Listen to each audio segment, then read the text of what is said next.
इन लोगों के पास बहुत पैसा है, और जब पैसा है इन लोगों के पास तो ये उन छोटे छोटे वोटर्स को खरीदना जानते हैं, ये चुनाव को मैनेज करना करते हैं। ठीक है, जितने भी मतदाता हैं ये मात्र कीड़े मकोड़े के समान हैं। इंसानों में तो गिनती उन्हीं की हो रही है जो सदन की कुर्सी पे बैठे। अपनी बात रखी, डीएम साहब के नाम पर ज्ञापन दिया और लोगों की जो भी तकलीफें थी उसको आम जनता के सामने रखने का मौका। दोस्तों नमस्कार, मैं ब्रजेंद्र यादव, आप देख रहे हैं राजनीति का सच। इस वक्त हम आजमगढ़ के बॉर्डर पे मऊ में और आजमगढ़ के बॉर्डर पूर्वांचल के हाईवे पे खड़े हैं। हमारे पीछे गगन यादव हैं, इनकी टीम है। अब ये टीम नहीं, एक पार्टी बन गए और पूर्वांचल में पहली बार आए हैं एक आंदोलन में जहाँ धरना हो रहा है किसी भ्रष्टाचार के लिए विरोध को लेकर। और विरोध ऐसा है कि जो भारतीय जो संसद है उसमें बिल तैयार करने वाले लोगों से खिलाफ है। उसमें एक राजू राय सांसद है समाजवादी पार्टी के, उनके खिलाफ एक भ्रष्टाचार का मामला आया है। भ्रष्टाचार का है बल्कि गुंडई का मामला आया है। और इसके पहले एक सांसद थे मऊ के, उनके खिलाफ मामला हुआ तो जेल चले गए, 3-4 साल लगातार जेल में रहे। लेकिन राजू राय के खिलाफ पीडीए से जो बाहर दिखाई पड़ते हैं उनके खिलाफ मुकदमा अभी तक दर्ज नहीं हुआ है। एक डॉक्टर जो प्रोफेसर साहब उनकी जमीन को कब्जा किया गया, रास्ता बनाया गया रात में अनिल यादव जी के, उनके ऊपर मुकदमा क्यों नहीं तक आप कुछ समझ रहे हैं इसके बारे में?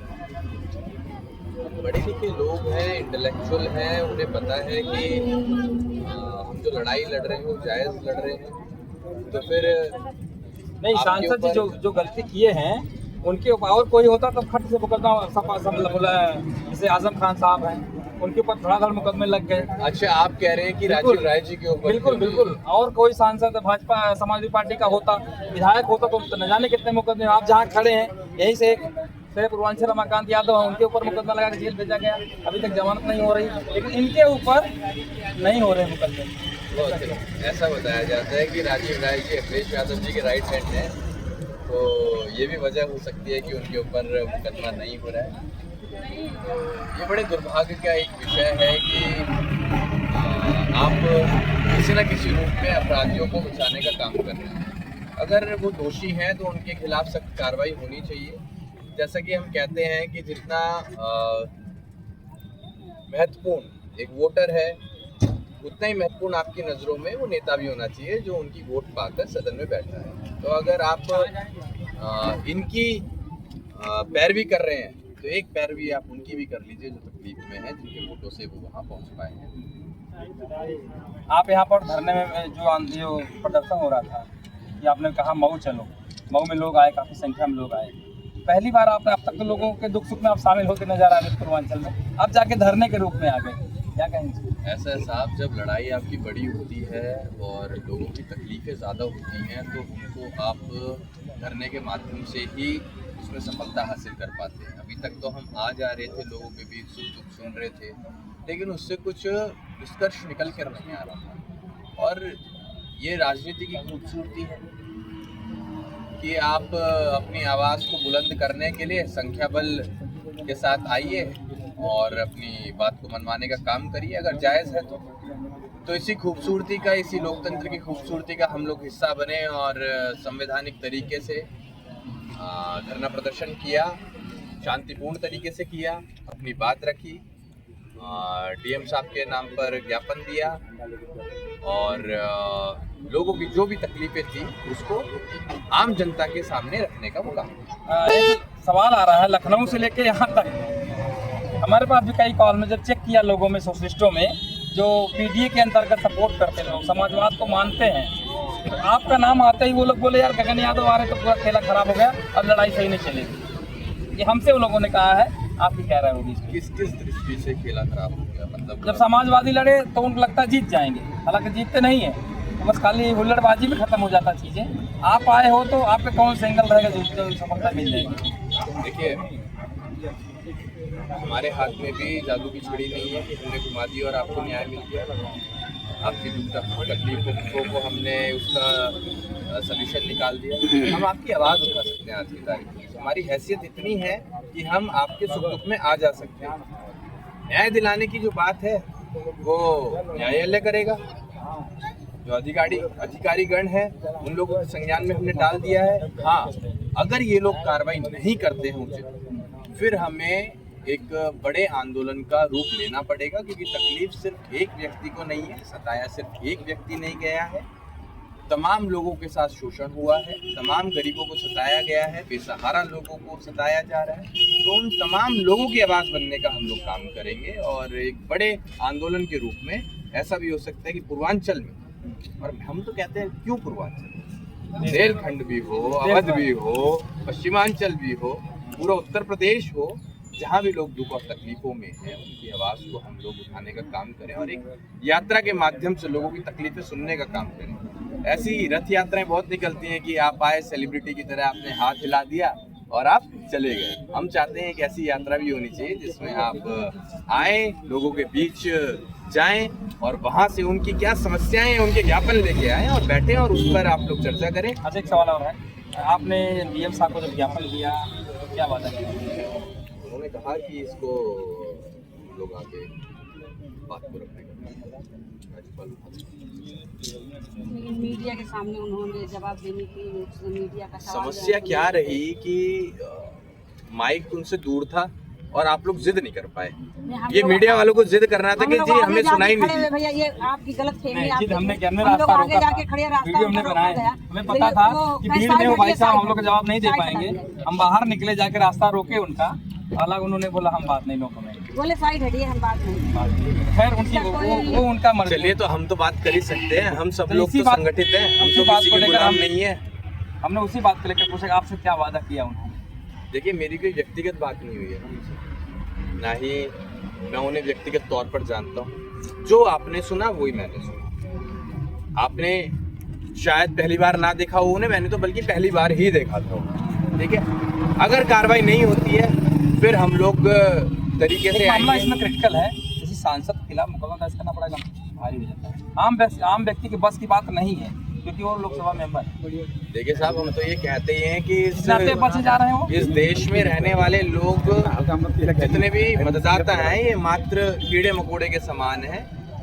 इंसानों में तो गिनती उन्हीं की हो रही है जो सदन की कुर्सी पे बैठे हो।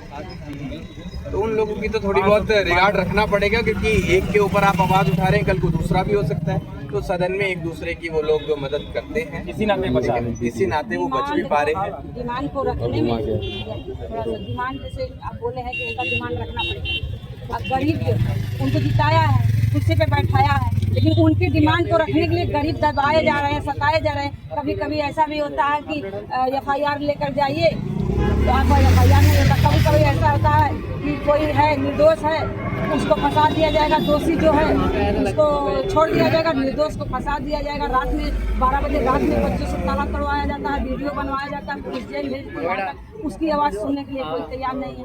मतदाता को जागरूक बनना पड़ेगा। देखिए, वोट तो आप लोग देते हैं, वोट तो गरीब भी तो वोट ही डालता है, गरीब भी तो वोट ही डालता है। अब गरीब ही जब अपने वोट को चंद पैसों के लिए ऐसे भामाशाह लोगों के सामने, जिनके पास अच्छी संपत्ति है, वो अपना वोट ही बदल देता है रातों रात, तो कमी किसकी हुई? वोटर की हुई। चुन के किसने बैठाया? आप लोगों ने। गलती किसकी रही? आप लोगों की। अब भुगतेगा कौन? आप ही तो भुगतेंगे, कोई बाहर से तो आएगा नहीं भुगतने। उसमें जो इन लोगों के पास बहुत पैसा है, और जब पैसा है इन लोगों के पास, तो ये उन छोटे छोटे वोटर्स को खरीदना जानते हैं, ये चुनाव को मैनेज करना करते हैं। ठीक है, बिल्कुल सही। हमारे साथ विशाल जी हैं। आपसे क्या है, आपने क्या देखा वहाँ? आप तो भाजपा के ऊपर से ज़्यादा सभा महासभा के। देखिए, पार्टी अपनी जगह है, समाज अपनी जगह है, और भाई जहाँ है नाम विशाल है, फिर पार्टी लेवल से ऊपर उठ कर भी व्यक्तिगत संबंध भी कुछ होते हैं, और जहाँ भाई का रिश्ता होता है वहाँ राजनीतिक कोई महत्वाकांक्षा नहीं है, कोई बहुत बड़ी चीज़ नहीं है। संबंध है, उसको आजीवन निभाएंगे। पार्टियाँ दलगत से ऊपर उठ करके रिश्ते हमने निभाया और आजीवन निभाते रहेंगे। क्या लगता है आपको यहाँ पर मुकदमा दर्ज हो पाएंगे? बिल्कुल बिल्कुल, जाहिर सी बात है। देखिए, गगन यादव एक ऐसा नाम कि उत्तर प्रदेश की सरजमी पर किसी जिले में किसी क्षेत्र में कदम लगे तो हलचल पैदा हो जाता है, वाइब्रेशन हो जाता है, और सबसे ज़्यादा उसका सिगुआ पड़ती है जो समाजवादी पार्टी। मैं पूछता हूँ, पत्रकार बंधु सुनिए, जो है मैं आपसे बता दे रहा हूँ कि अब गगन यादव जो मतलब कि पूर्वांचल में अकेले नहीं रह गए हैं। अब गगन यादव के साथ भूवर अखाड़ा भी है, और हमारे बड़े भाई विशाल भी हैं, और हमारे गगन भैया जी। अब हम लोग इस मजबूती को 27 की मजबूती को पूरे दमखम के साथ जो है जनसैलाब के साथ जो बोलते हैं लहर न, तो जनसैलाब के साथ हम लोग को लड़ना है। भुआ अखाड़ा तो आप लोग मतलब देख ही रहे हैं। बिल्कुल भैया जी का मतलब भुआ अखाड़ा को आशीर्वाद मिल गया है। अब तो हम लोग तो लड़ाई जो है हर जिले में जो है शानदार कार्यक्रम होगा। मैं आपको बता दूं सभी साथियों को, सुनिए, जैसे वहाँ हमने उस तारीफ नहीं कर पाया था, थोड़ा सा अस्वस्थ था और बिल्कुल तबीयत सही आज भी नहीं है, पेट से दिक्कत नहीं। लेकिन यहाँ पर जो जमीन जल रही है फिर भी चल रहे हैं गगन, अतीजा का वक्त है और फल हर तरफ आधियाँ हैं नफरतों की फिर भी गगन, दिया है मानवतावाद का हिम्मत से लड़ रहे हैं गगन। वाह, बहुत बढ़िया, ये बोली थी वैसे। हाँ बोली थी। विशाल जी हैं और ये बात को लेकर जिस तरह से शायरी में बात एक 3 नाम है, विशाल, गगन, भुआ अखाड़ा। ये तीनों इतना बड़ा रूप ले लेगा आने वाले समय, मुझे लगता है जिस तरह से काम कर रहे हैं लोग, ये लोग सोचते रहेंगे और देखते हैं समाजवाद और भाजपा का समाजवाद जो इस समय ओबीसी में झांक रहा है। कोई ओबीसी को विधायक बनाएगा, ओबीसी को मंत्री बनाएगा। बिहार में देखिए ओबीसी को मुख्यमंत्री बनाया है भाजपा। मैंने आपसे पहले भी कहा था विशाल यादव आज भी पीडीएम-वाई खोज रहा है और मुझे पीडीएम-वाई नजर नहीं आ रहा है, वाई तो यहाँ है और वाई के साथ हम भाई हैं। आप पूर्वांचल में क्या संदेश देंगे यहाँ दोबारा इस लड़ाई को लेकर? संगठित रहिए, लड़ाई बहुत बड़ी है, हम सब लोगों को मिलकर लड़नी है, जाति से, धर्म से, संप्रदाय से, तमाम भेदभाव से ऊपर उठकर हम लोगों को एकजुट होकर आगे ऐसे लोगों को हराना है जो लोग आप ही के ऊपर अत्याचार कर रहे हैं, आप ही का वोट पा। ये थे गगन यादव, उन्होंने अपनी बात हमको उन्होंने अपने बयान दिया। अपने बयान में काफ़ी कुछ कहा है कि हम पूर्वांचल को लेकर बड़े संजीदा रहते हैं, लोग बुलाते हैं, हम आते हैं, आधी रात को आएंगे और आने वाले समय मुझे लगता है ये आने जाना और तेज होगा, तब जाके जनता जो समझेगी गगन यादव गगन कितना लंबा चौड़ा है। तो नमस्कार, बचिंदा तो आजमगढ़।